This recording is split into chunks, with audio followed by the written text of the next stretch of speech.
इसके अलावा इंडिया के पास मैक्सिमम एक 4.5 पीढ़ी के राफेल हैं जो 36 आए थे। अब कितने बचे भगवान जाने, ऑपरेशन सिंदूर में कितने गिरे हैं मुझे भी नहीं पता। ये पूर्व पायलट हैं पियरे हेनरी शुए। इन्होंने हाल ही में जो बयान दिए, मतलब पिछले साल जो बयान दिए, उसके चलते फ्रांस में इन्हें हिरासत में लेकर पूछताछ की गई। आरोप इन पर निकल कर आया कि इनके साथ चाइनीज एजेंट जुड़े हुए थे जो इनसे संवेदनशील जानकारी निकलवा कर अपने काम में ले रहे थे। इसी पायलट ने क्लेम किया था कुछ समय पहले कि ऑपरेशन सिंदूर के अंदर एक राफेल गिरा था और चाइना की मदद से गिराया गया था। Confirm news.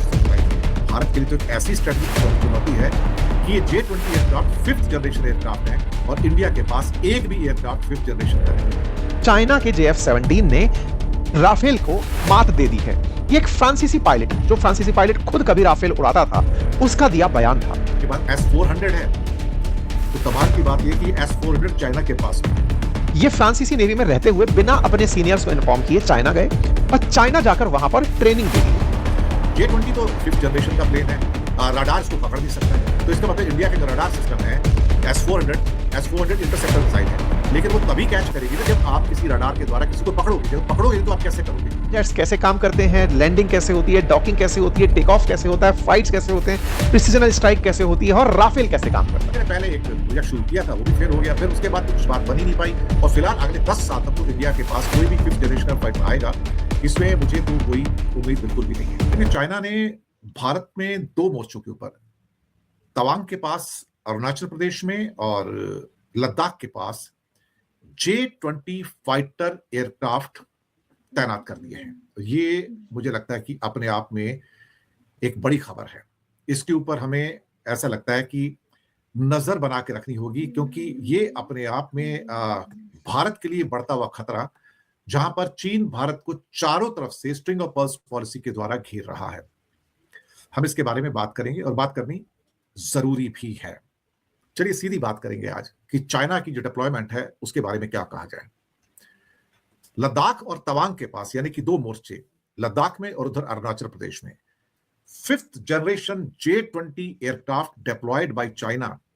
और भारत के लिए तो एक ऐसी स्ट्रेटेजिक चुनौती है कि ये J-20 aircraft 5th generation aircraft हैं और इंडिया के पास एक भी एयरक्राफ्ट 5th जनरेशन का नहीं है। आपके पास S-400 है, तो कमाल की बात यह कि S-400 चाइना के पास भी है। हमें मतलब हैरान नहीं होना चाहिए इसके मामले में, और वो S-500 भी उसको ऑफर कर रहे हैं। इसके अलावा इंडिया के पास मैक्सिमम एक 4.5 पीढ़ी के राफेल हैं जो 36 आए थे। अब कितने बचे हैं भगवान जाने, ऑपरेशन सिंदूर में कितने गिरे हैं ये मुझे भी नहीं पता। हालांकि अभी एक खबर आज आ रही थी कि एक फ्रेंच पायलट को जासूसी के तौर पर गिरफ्तार किया गया कि उसने चीन के लिए जासूसी की और उसने चीन को राफेल के सीक्रेट बेचे और वो सीक्रेटली चाइना की यात्रा पे भी गया। This man went on the चाइना's travel also, और वहां पे जाके सुना है, जो सूत्र बताते हैं कि चाइना के एयरफोर्स के जो बंदे हैं उनको ट्रेनिंग दिया है, उनको सब चीजें बताई है राफेल के बारे में भी। इसी पायलट ने क्लेम किया था कुछ समय पहले कि ऑपरेशन सिंदूर के अंदर एक राफेल गिरा था और चाइना की मदद से गिराया गया था। कंफर्म न्यूज उसने बताई थी कि इसको कोई डिनाई नहीं कर सकता कि 1 Rafale was down by Pakistan fighter aircraft. ये बात पुख्ता तौर पर उसने कही थी। और हाँ, गवर्नमेंट ऑफ इंडिया नहीं मानती, अलग बात है, लेकिन इंडिया के एयरक्राफ्ट तो गिरे। और भारत के एक डिफेंस अटैची थे, मुझे लगता है शायद साउथ ईस्ट एशिया में कोई एक जकार्ता में किसी एक जगह पे एक समिट था, वहां बात कर रहे थे, करीब 4 से 5 एयरक्राफ्ट गिरने की बात की थी। और उसके बाद हमारे जो CDS थे, कमांड डिफेंस सर्विसेज चीफ, उन्होंने भी कहा था कि जंग में नुकसान होता ही है, अगर इसमें नुकसान हुआ एयरफोर्स का या किसी और का भी, तो उसमें कोई नई बात नहीं है। यानी कि एक्सेप्टेंस तो है कि हाँ आपके विमान गिरे हैं, नंबर नहीं बताएंगे, लेकिन नंबर तो कभी ना कभी बाहर निकलकर आ ही जाते हैं। अब चाइना ने LAC के करीब, लद्दाख में हॉट स्प्रिंग्स और डेमचौक के पास और अरुणाचल प्रदेश के तवांग सेक्टर के बिल्कुल अपोजिट, वहां पे तिब्बतन हवाई अड्डे हैं जिनमें होतान है, शिगासे है, नगारी गुंसा है। वहां पर चेंगडू J-20 माइटी ड्रैगन विमानों को तैनात कर दिया है। इनकी तैनाती हो गई है और ये इनकी तैनाती के फोटो भी अब आने शुरू हो गए हैं इंटरनेशनल जर्नल्स के अंदर, वेबसाइट के ऊपर। और करीब करीब 12 जो विमान है फाइटर जेट्स हैं वो तैनात कर दिए गए इस टाइम। ये 2 फोटोग्राफ है, 4 एक जगह पे हैं और 8 एक जगह इनकी तैनाती यहाँ पर हुई है। तो ये मैंने फोटोग्राफ आपके फायदे के लिए यहाँ पर दिया है। J-20 तो 5th जनरेशन का प्लेन है, रडार इसको पकड़ नहीं सकता है। तो इसका मतलब इंडिया के जो रडार सिस्टम है S-400 इंटरसेप्टर मिसाइल है, लेकिन वो तभी कैच करेगी ना जब आप किसी रडार के द्वारा किसी को पकड़ोगे। जब पकड़ोगे तो आप कैसे करोगे? अब J-20 जो है PL-15 जो मिसाइल है, जिसके द्वारा बताया जाता था कि इसी PL-15 ने इंडिया के फाइटर जेट्स को गिराया था, जो हवा से हवा में मार करने वाली मिसाइलें हैं। अब सर्दियों और गर्मियों दोनों में ये चल सकता है। भारत के पास 5th जनरेशन का एक भी प्लेन का ना होना एक बुरी खबर है। चाइना के पास इस टाइम 5th जनरेशन के करीब 400 एयरक्राफ्ट हैं, 400 जेट फाइटर हैं, और इंडिया के पास एक भी नहीं है।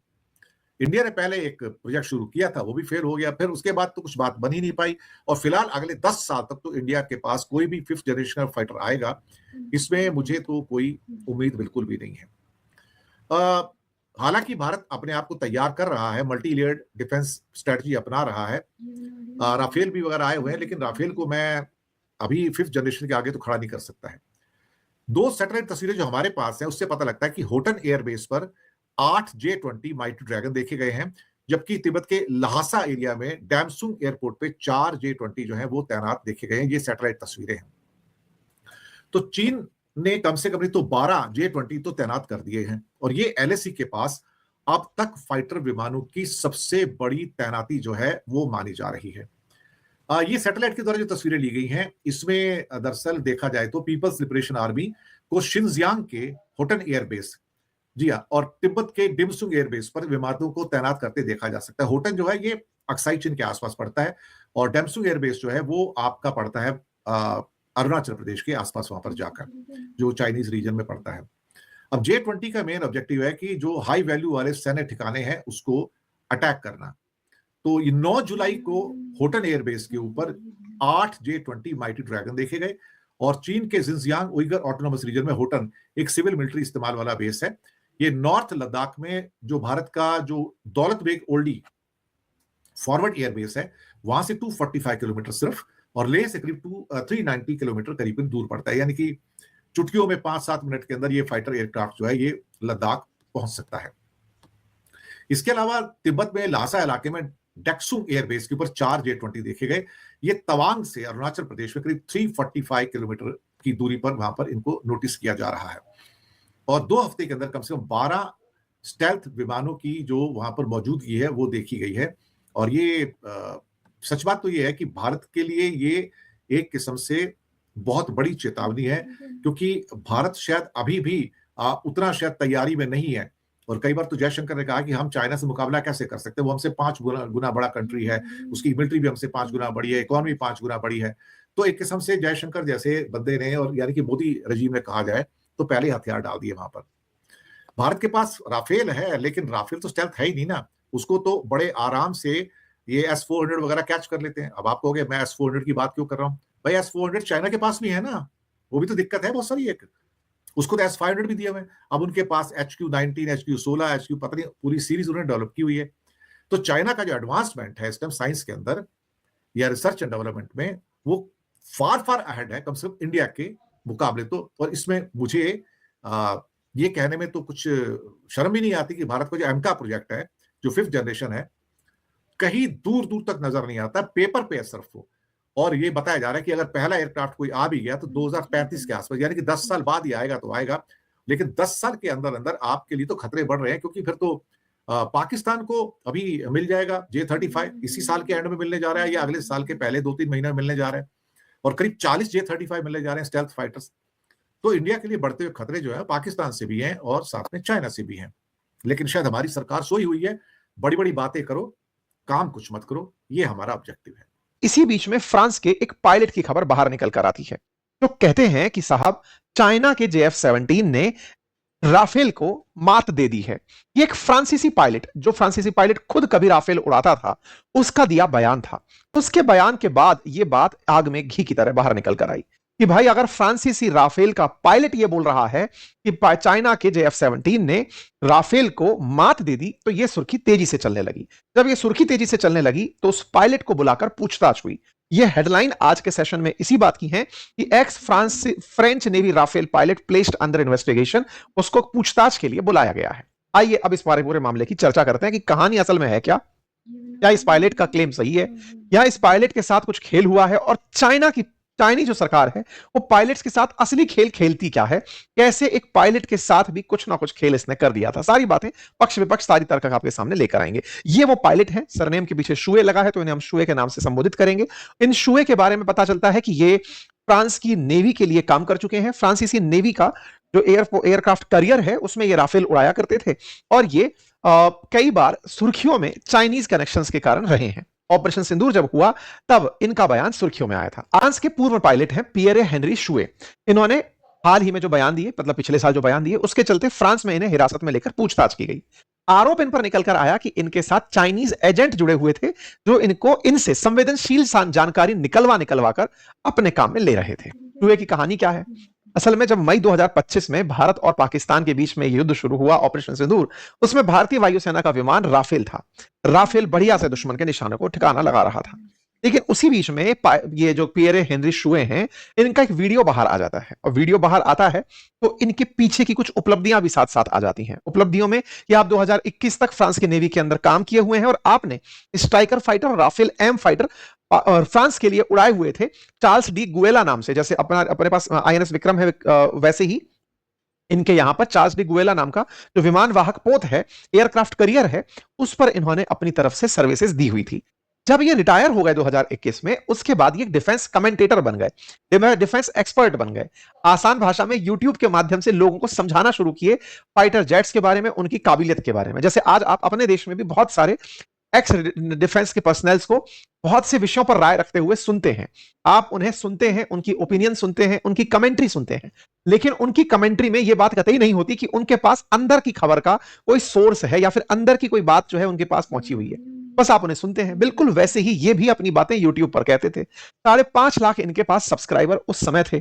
इन्होंने उन्हीं दौरान यूट्यूब पर एक वीडियो बनाकर डाला और कहा कि हमने किस प्रकार से, मतलब चाइना वालों ने किस प्रकार से राफेल को निशाना बनाया।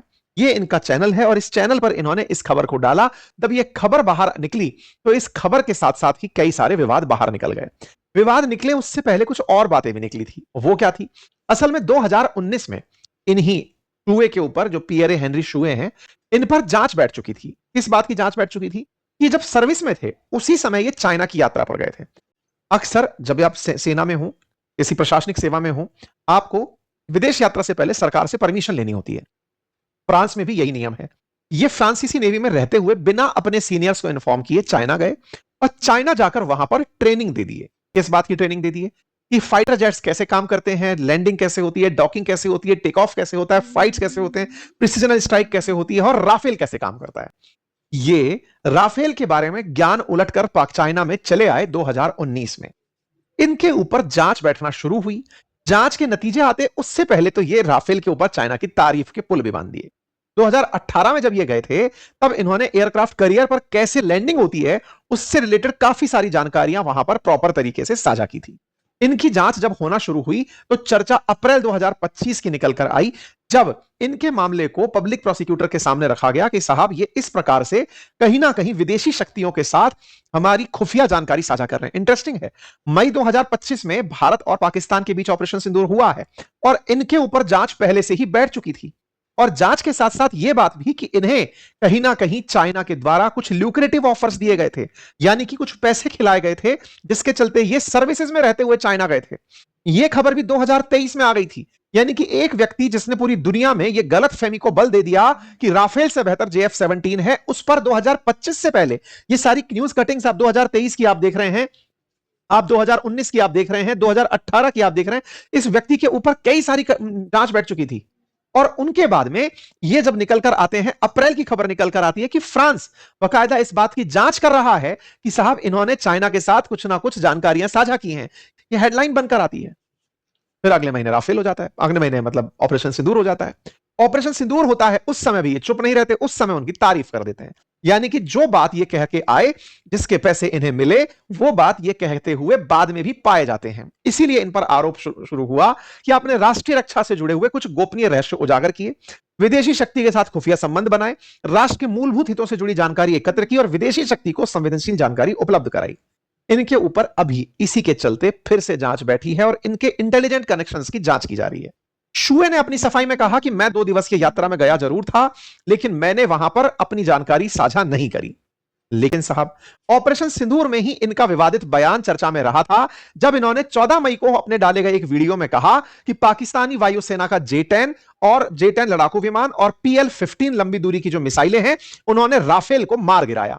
इन्होंने बाकायदा JF-17 और J-10 को लेकर के कहा कि इस तरह से पाकिस्तान के पास जो J-10 है, उसने राफेल को मार गिराया। इस तरह से इन्होंने थंबनेल बनाकर अपना वीडियो डाला था। ये कोई साधारण व्यक्ति या कमेंटेटर नहीं था, ये खुद वो व्यक्ति था जिस पर आरोप थे चाइना को जाकर खुफिया जानकारी देने के, जिसके ऊपर आरोप थे कि ये चाइना का नैरेटिव वॉर चला रहा है। तो जब आप ये बात बोलेंगे तो लोग आपकी बात मानने लगेंगे। ये उस वीडियो के अंदर की कुछ क्लिप्स हैं जिसमें इन्होंने ये बात कही और कहा कि इनका JF-17 और J-10 राफेल किलर है और चीनी वायुसेना का अब तकनीकी दबदबा स्थापित हो चुका है। जी, तो ये थी आज की वीडियो। अगर वीडियो पसंद आई हो तो वीडियो को लाइक करें। अगर आप इंडियन रिएक्शन देखना पसंद करते हैं तो हमारे चैनल को सब्सक्राइब करें, बेल आइकन को प्रेस करें ताकि हमारी आने वाली हर नई अपडेट सबसे पहले आप तक पहुंच सके। मिलते हैं नेक्स्ट वीडियो में, तब तक के लिए अल्लाह हाफिज।